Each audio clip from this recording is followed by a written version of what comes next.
लकई बड़ी घर में एक बार देने तो मन नहीं भरल देवी कहिया दोबारा में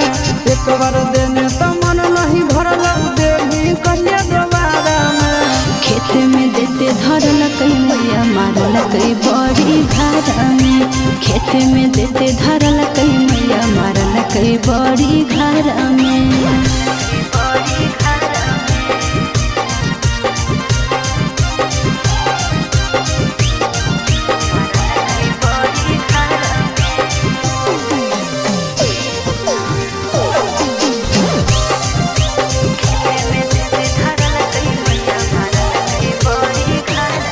अगे कौन याद धरैले हमारा राह